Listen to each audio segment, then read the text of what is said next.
Welcome, everybody. Today is Thursday, May 14th, another episode of Sheltering with the Supes. Today we have 2nd District Supervisor Estelle Fennell.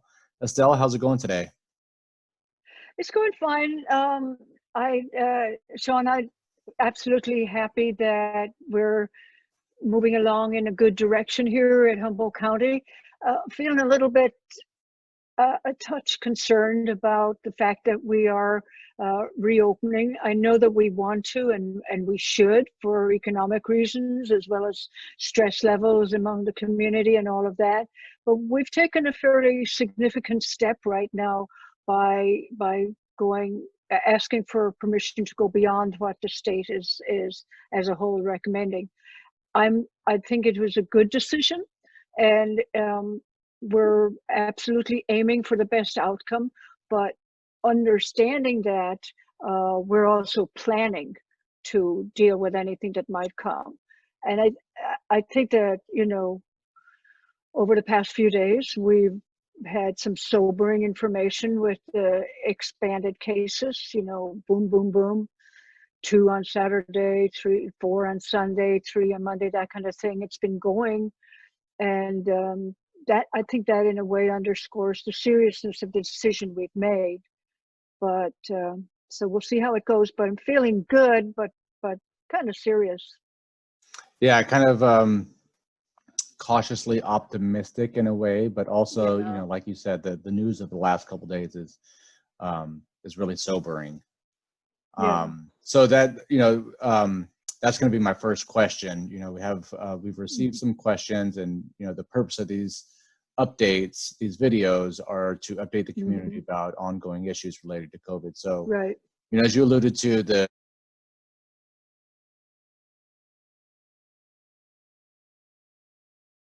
what happened is that as a part of preparing to go into phase 2, we've done a lot of work in terms of increasing our testing capacity, increasing our contact capacity, and increasing our capacity to handle more cases at the various hospitals if need be.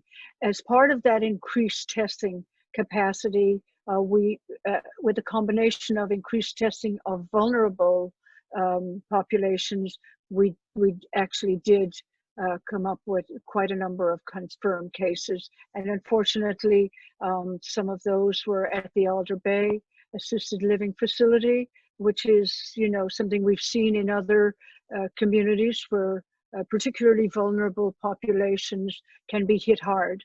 And so right now we're doing well. Well, we've got all of the testing services available,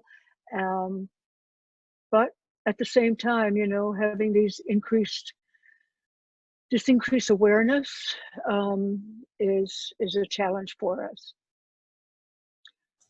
I think the variance application that lays out our plan to reopen acknowledges that we can have extra cases. This is without the, just revealing what's out there. It's also expanding the potential for the spread of the virus. The more people are out and about, the more potential there is for the spread. So that's why all of those things went into our attestation to the state, saying, yes, we're prepared if that should happen. There's a lot of pieces to that variance plan, a lot of planning and mitigation efforts that the county has put into place. Yeah. One of them is about businesses. So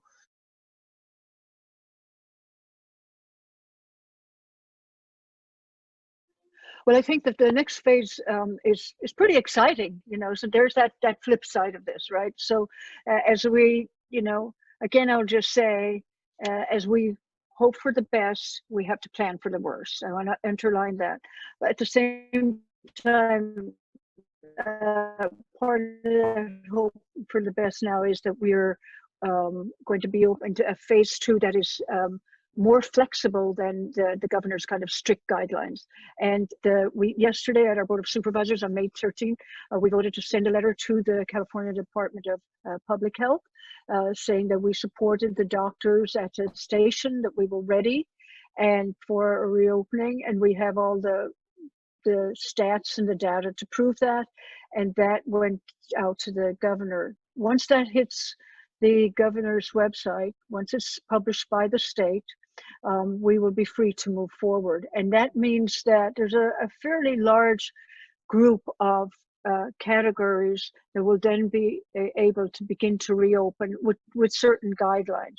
So what we have right now on the website is a link to that, and that will give you, you can choose your category. There's a number of them. Let's say I can even read some of them: agriculture and livestock, auto dealerships, construction, dine-in restaurants, energy and utilities, food packaging, hotels and lodging, life sciences, logistics and warehousing, manufacturing, childcare, communications infrastructure, mining and logging, office workspace, outdoor museums, ports, public transit, real estate transactions, retail, and shopping centers. That's the list. Anyone who can fit into any of those categories can go to the website, hit on that link that's right there on the front page, and then they'll be given guidance. They'll pick their category. They'll be given guidance on what they need to fulfill in order to be able to reopen. They can fill that out. You know, yes, we are going to have require masks. We're going to have sanitizing stations. We're going to do social distancing. We're going to test our employees. All of those things that are required for each sector. Fill that out. Send that back to the county, and then they will get an email receipt, and that will basically be their attestation that they're ready to go. And then as we fold out, there's a chart on the website also, which is really handy, and it's this here. I don't know if you can make it out, but it looks like that. And so that chart basically says what's next for business reopening, and it gives you kind of where you'll start. So stage 2, retail, curbside delivery, manufacturing, and warehouses is the very beginning, the launch. And we actually started that on Friday. Then the expansion now then includes things like on-site retail, so people can go into stores, offices that can't telework, seated dining at restaurants. I know a lot of people were anxious about that, shopping malls, outdoor museums, and then it moves on in stages. So if we can pull this off, we can move into that stage. We can have certain kind of dining at restaurants. It won't be the same as usual, but it will happen. So that's how we're working it out. That's in the process right now, and people have the ability and should actually go right ahead and fill those out so that they're set to go. And we did have a discussion about sending out notices, you know, sending some kind of a placard or something for people to put on their stores or their businesses to let people know that they've gotten the go ahead from the county. And that will make the people who are concerned about their safety, their health, their neighbors, their parents, give them some kind of assurance that people are taking this seriously and they're doing the right thing. And, you know, and I know that in the Emergency Operations Center and Department of Health and Human Services, they're the ones who are receiving these applications from businesses. And I know that they've staffed up in terms of the people who are reviewing these, because it's, you know, a top priority for the county to receive these applications from businesses and review them as quickly as possible, so that we can either correct the plan or certify the plan and get these compliance certificates out to businesses, so that the public can know, so that the businesses can operate and the public knows that the business is ready to go. Yeah, and that's pretty substantial, and we're really committed as a county to make that happen for people. You know, I really get it. We need to get moving at the same time as we need to protect each other. That's so important, and I honestly am very happy with how the county has been. County community members have been in terms of recognizing that, and it's a small price to pay. You know, wear a mask, could practice your social distancing, continue with washing hands and providing stations for people to do that if they come in your business. It's common decency, basically. Last question we have is kind of a concern that's been popping up since the facial covering order went into place, but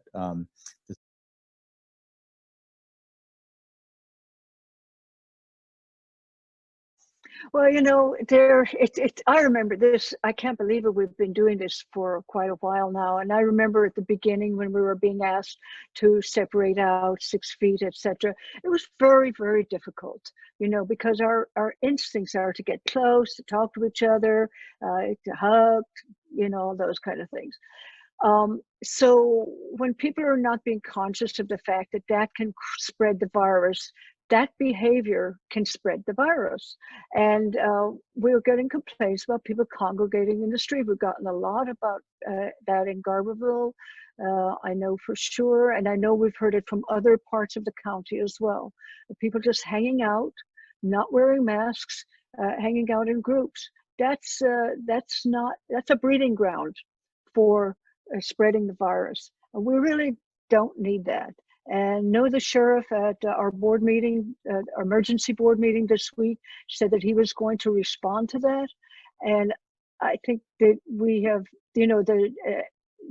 the approach taken right from the beginning is that the sheriff was going to take an educational approach. Go to people, say, this is what you need to do in order to help your community. So hopefully the educational approach will work, but if it doesn't, there actually is an order in place, and people can be subject to maybe even fines.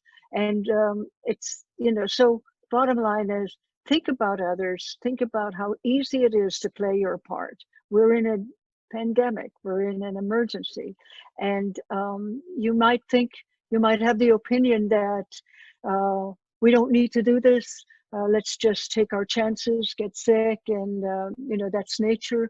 But we do not know what we're dealing with, and there is no cure right now, and there isn't even very much treatment that can be done.